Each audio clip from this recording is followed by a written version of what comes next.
My wife has minor anxiety and obsessive-compulsive disorder. She has been on meds for a long time, but had to go off them when she got pregnant.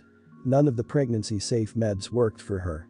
Pregnancy was really tough for her. She spent a lot of time reading about what foods and activities and such could harm a fetus, and she was basically paralyzed by fear that she was hurting our son whenever she did anything.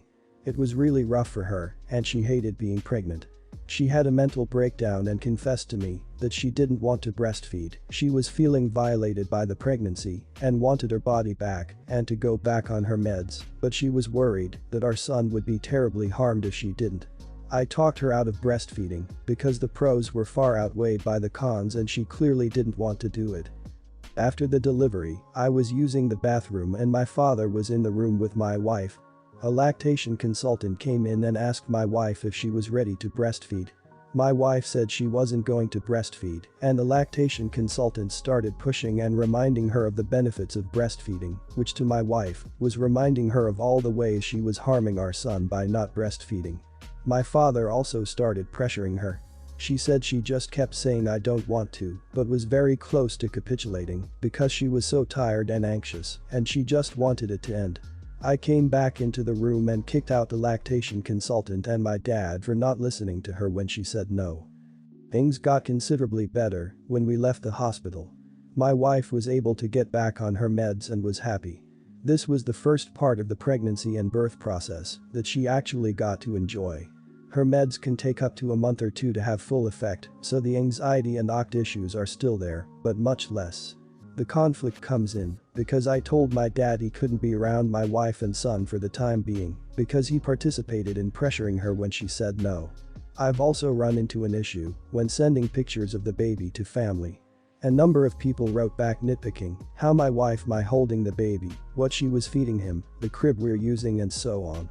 I stopped sending photos, but my wife and I talked, and she said she was still feeling fixated on everything she was doing wrong as a mom, and these critiques would make it worse.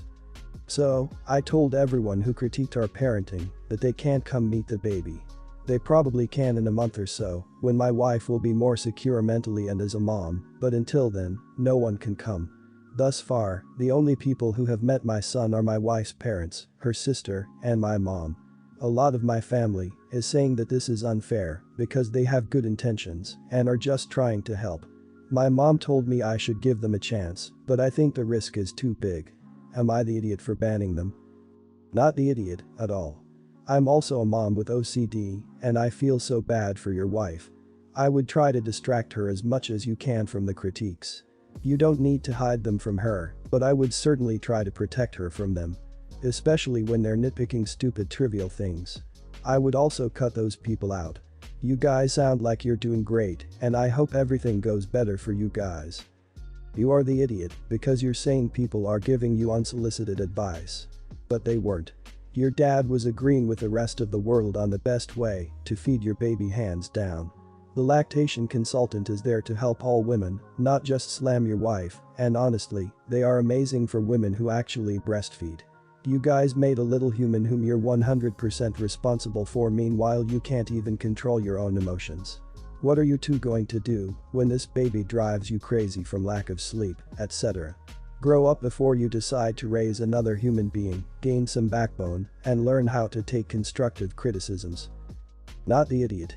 Speaking as someone who had severe postpartum depression and had to be put in a mental ward twice before my twins were 1.5 months old and can barely remember their first year due to the depression and all the medications I was taking, you are doing the right thing. Your wife's health is what's important right now, and whatever time she needs to get through this rough time, please stick to your guns. For context, my sister is 12 years older than I am, 30. When I was 12, my sister met her husband. He was a widower with a 2-year-old boy.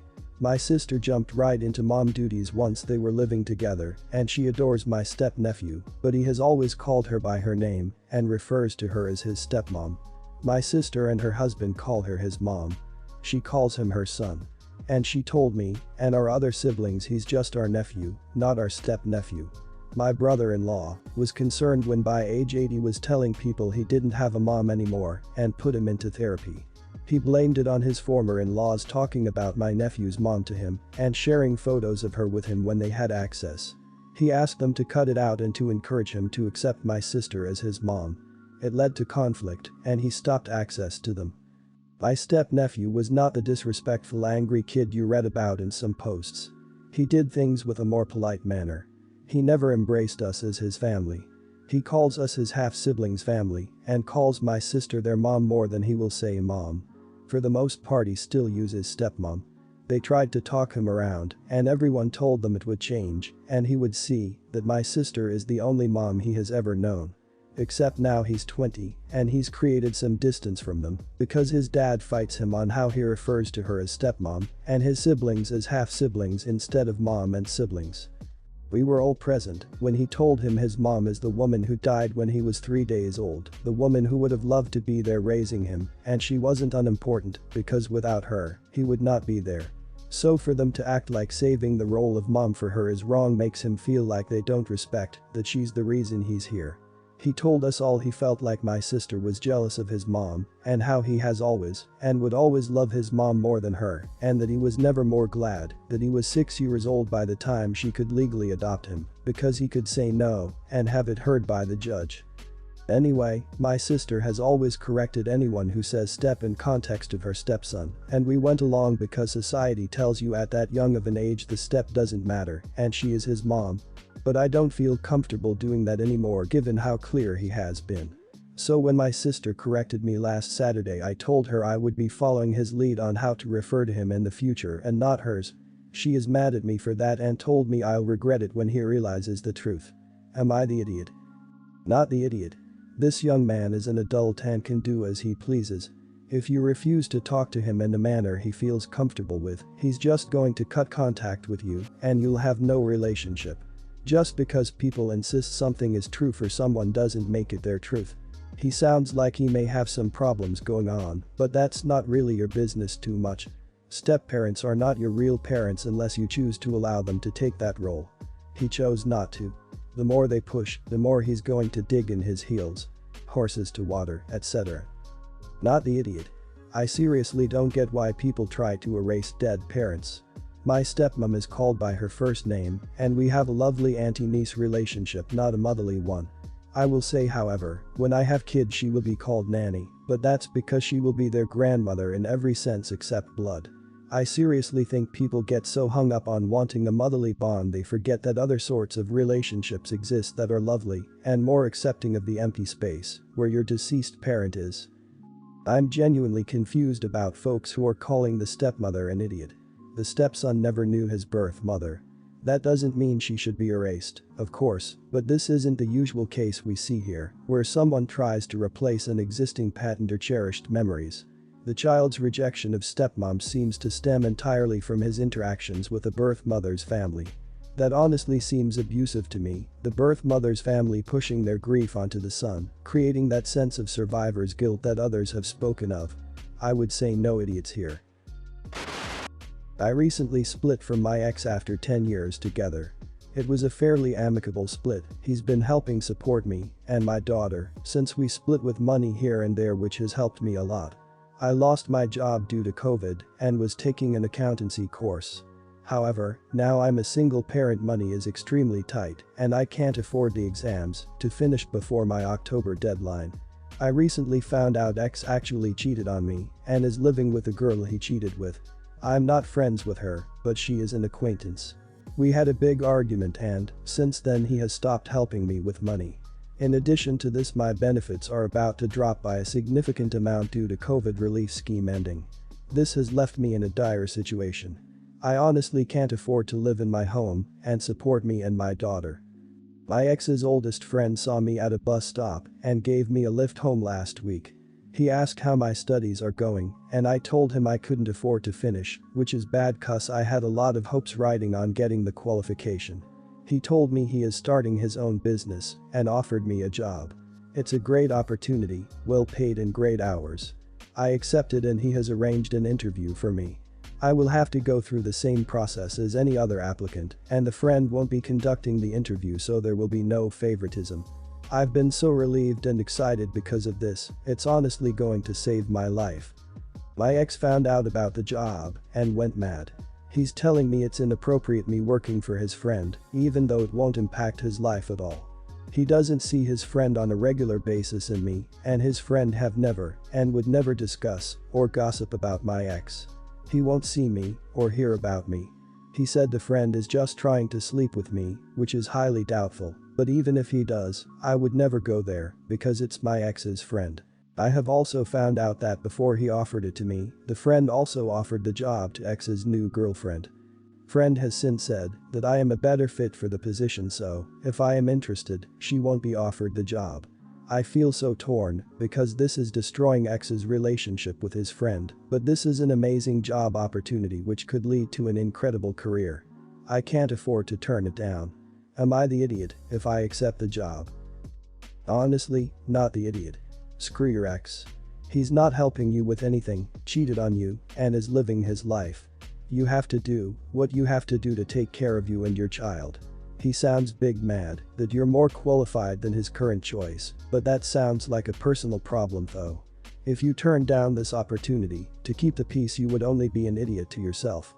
I see no reason to burden yourself to keep someone happy who clearly doesn't care about you. Well, you did have an amicable split and remained friendly. The fact remains that he is your ex and therefore not entitled to have a say or opinion in what you do or don't do in your life. You were offered a job, plain and simple. Doesn't matter who offered it. If he has an issue with his friend offering the job, that's an issue he needs to take up with his friend, not you. If there is no reason to stay in contact with your ex, then I would suggest blocking him and his mistress on everything, SM, phone, texting apps, email, and go completely no contact with him and live your best life. If he continues to harass you, then keep all records of it and get a restraining order. Not the idiot. Others have made really good points and you should definitely not feel guilty about taking the job. You need it, you're a good fit, your ex has no say on any of this. Do what makes you happy. I'd just say maybe talk to your ex's friend what he thinks or feels about the complication. I do assume you talked to him about some of it since he mentioned the mistress being offered the job as well, but maybe having a thorough convo could make it easier for you about the decision. Hope you get the job and be the provider for yourself and your child. I might have overstepped or made things worse, and I want to know. My husband's parents divorced when he was 4 and his stepmom married his dad when he was 6. Stepmother-in-law was my mother-in-law's best friend before she had a 3-year-long affair with my husband's dad. My husband remembers none of this, but he does remember stepmother-in-law being good to him and not having any idea his mom hated her. For my mother-in-law's part, she has admitted it killed her inside to see my husband love stepmother-in-law. She despised her back then and still despises her today. Not because she was the other woman alone, but because she betrayed 20 years of friendship and then expected her to be forgiving because they stayed together. My husband and I got married in June, and my husband brought up to his mom in March that he thought it would be cool to have both moms walk him down the aisle.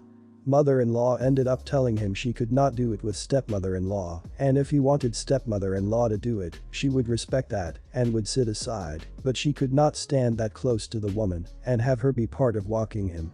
This is when he learned the whole truth. When he went away to college, he did figure out there was likely an affair, but he had no idea that stepmother-in-law had been his mom's best friend. He decided it should be just his mom walking him and never mentioned the whole thing to stepmother-in-law. It was a huge shock to stepmother-in-law to see mother-in-law walk him down the aisle and for him to thank his mom for walking him to the woman he wanted to spend the rest of his life with. After the wedding, stepmother-in-law confronted mother-in-law about hogging the mom spot when she had been a damn good second mom to him. Mother-in-law told her she was a disgusting, immoral creature not worth her time and walked away. Of course, this all happened in front of me because stepmother-in-law just had to do this at a BBQ at mine and my husband's house. She turned to me and started ranting, and I told her she couldn't expect to be forgiven just because this time had passed. Stepmother-in-law and father-in-law both think I'm an idiot and it wasn't my place to interfere. My husband said she should not have confronted his mom in front of me, and he also said his stepmom had no right to confront his mom at all because it was ultimately his decision. Am I the idiot for what I did? Not the idiot. You know what got me? The hog the mom spotlight comment. Mother-in-law has never forgiven the stepmother-in-law because she is toxic. She broke a 20-year friendship, took the husband, and is still trying to get the kids to pick her over their own mother. I know you can't steal a spouse, but she wanted what her friend had, and she got it. She was a damn good second mom because she wanted the praise and attention. It's been decades and she still can't compete with mother-in-law. It really has nothing to do the father-in-law or the kids. Anything mother-in-law has the stepmother-in-law is going to want. Step back and excuse yourself from the whole situation except to support your husband. Stepmother-in-law was lucky to be even invited to the wedding. I was in this position a few years ago with my dad, doing this to my mom with my mom's friend. Even though it happened over 30 years ago, my mom is still angry about it. I have never accepted my dad's lady friend, and she wasn't invited to my wedding. Especially since the lady friend denies they were even ever having an affair. My dad had already told me that he had. I only had 20 people at my very small wedding, and there was no way in hell she was coming. My mom wouldn't have come to my wedding.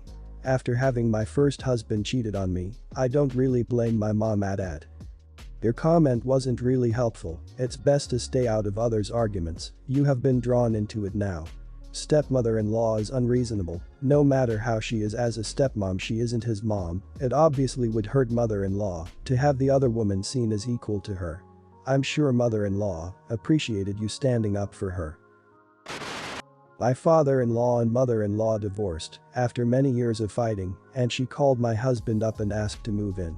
I told him no way, since she hates me for stealing her son and moving to another state, even though we moved for my husband's job. I told him to give her enough to rent an apartment to get her footing for a few months as a compromise, but no way I was letting her stay. She is also a misogynist. I know from him. She told him she aborted a few girls to have him. I'm also Chinese, so I understand things were different then, but she judges me for having 2 daughters and keeps pressuring my husband and I have give her a grandson. Otherwise apparently she feels incomplete. She moves into a condo in her city and he keeps asking me to let her stay, to which I'm saying no. Until one day I get home to find her there.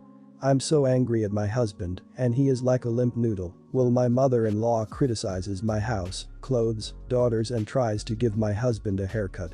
This goes on for a few days, where he begs me to let her stay and we get into a huge fight. I told him I'm taking my daughters and he can decide whether or not he wants to still be with us. I get in the car to my uncle's house and stay for a few days until my husband calls and tells me my mother-in-law is gone and to come back. I ask him where she is because she isn't healthy enough to run around, so I'm suspicious where she could be. Wow, she is back with her ex-husband who agreed to take her back until after the pandemic, where she's either going to a long-term care facility or renting a place with a caregiver coming daily. My husband is furious at me for leaving, but I felt like I had no other choice. He is kind of spineless towards his mother, so if I let her stay a few days, it would end up being the rest of my life. Not the idiot. Good on you for standing your ground. You do not have to sacrifice your happy home to a toxic person. I'm sure this is not the first time you've dealt with a situation like this with your mother-in-law, and maybe your husband just needed the extra push to stand up for himself, so maybe tell him that it was detrimental to your girls to deal with the criticism coming from their own grandmother and you needed to protect them from that. You had to take a stand to preserve your marriage, protect yourself and your daughters. So you did. Seems like your mother-in-law would have sowed a lot of disharmony in your family. Remind him of that every time he brings it up. Yes, he should want his mother to be happy, but he also has to prioritize your happiness and the family you have together. He asked, you said no. You offered a reasonable compromise so she wouldn't be homeless and you wouldn't have to deal with her. Instead of accepting this, he went behind your back and moved her in any way, then expected you to just accept this. Clearly he wasn't going to listen to anything you had to say, so you had to resort to leaving to get him to do the right thing. Now he's mad because you didn't subject yourself and your daughters to her toxicity so he could be comfortable.